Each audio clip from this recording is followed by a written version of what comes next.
Sobat CPNS, kalau kalian belum familiar dengan tipe-tipe soal SKB seperti ini, halo teman-teman semua, selamat datang kembali di Mars Entertainment. Jadi ini dia bentuk atau tampilan dari ebook Mars Entertainment yang kisi-kisinya sesuai dengan kisi-kisi dari Kemenpan RB ya.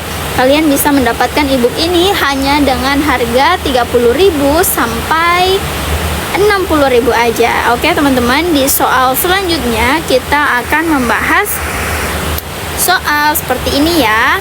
Jadi salah satu prinsip yang diatur dalam kode etik Satpol PP adalah netralitas dan tidak diskriminatif.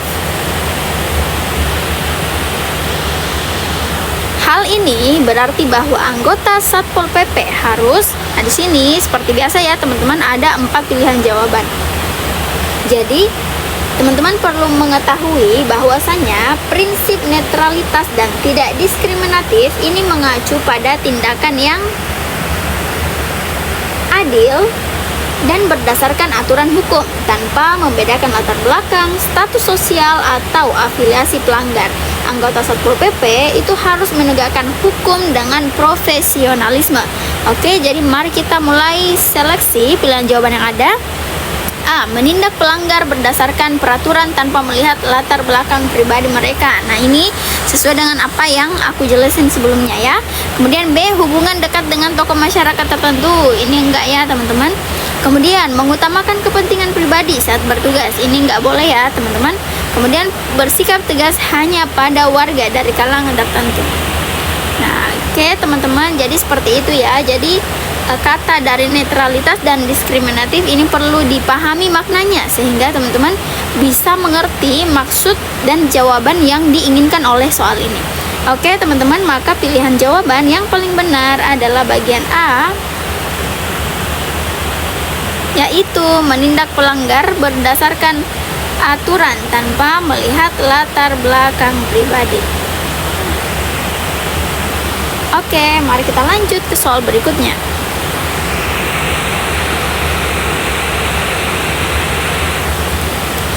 Di soal nomor 14, menurut Permendagri 23 tahun 2023, dalam menjalankan tugas patroli di wilayah yang rawan konflik, Satpol PP mewajibkan. Seperti biasa, ada 4 pilihan jawaban juga ya teman-teman.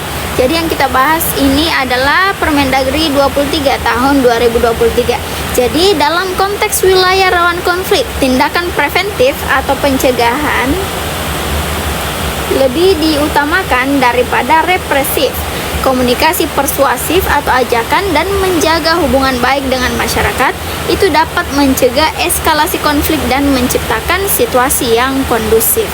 Jadi dari keempat pilihan jawaban yang ada, jadi yang pertama menggunakan tindakan represif pada awal operasi. Nah ini enggak ya teman-teman. Jadi untuk tindakan awal di operasi, saat melakukan operasi itu harusnya tindakan preventif ya teman-teman. Ini harusnya preventif dulu.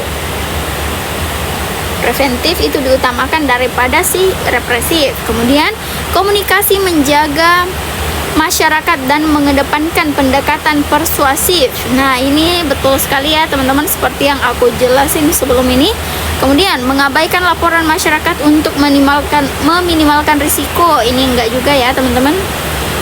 Kemudian melakukan penangkapan massal terhadap seluruh warga di wilayah tersebut. Oke, ini enggak juga ya teman-teman.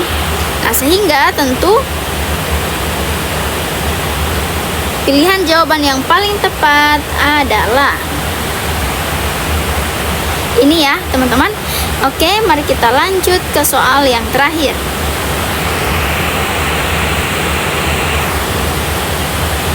Dalam kode etik Satpol PP, setiap anggota diwajibkan menjunjung tinggi integritas dan kejujuran.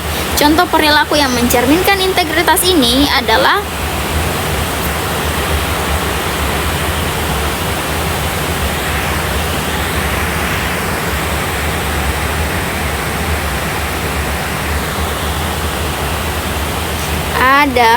oke teman-teman. Jadi integritas itu mencerminkan sikap jujur, dan mematuhi aturan yang berlaku ya tentunya. Jadi manipulasi laporan atau penyalahgunaan kewenangan bertentangan dengan nilai-nilai integritas yang diatur dalam kode etik Satpol PP. Nah, jadi dari keempat pilihan jawaban yang ada, yang pertama, meminta uang kepada pelanggar sebagai bentuk damai. Ini enggak ya teman-teman. Melakukan tugas sesuai prosedur tanpa memanipulasi hasil laporan. Nah, ini bisa jadi mengabaikan laporan pelanggaran jika melibatkan kerabatnya sendiri. Nah, ini nggak boleh ya. Kemudian D, memberikan informasi palsu kepada pimpinan untuk menghindari sanksi. Sehingga tentu pilihan jawaban yang paling tepat ialah bagian B. Oke teman-teman, jadi setelah ini akan ada tes PPK lagi. So teman-teman stay tune aja, karena kami bakal bahas soal-soal terkait PPK, dan teman-teman juga akan segera mendapatkan ebook ketika teman-teman melakukan payment. Jadi soon bakal ada ebook khusus untuk PPK. Oke teman-teman semua, terima kasih, sampai jumpa di video berikutnya.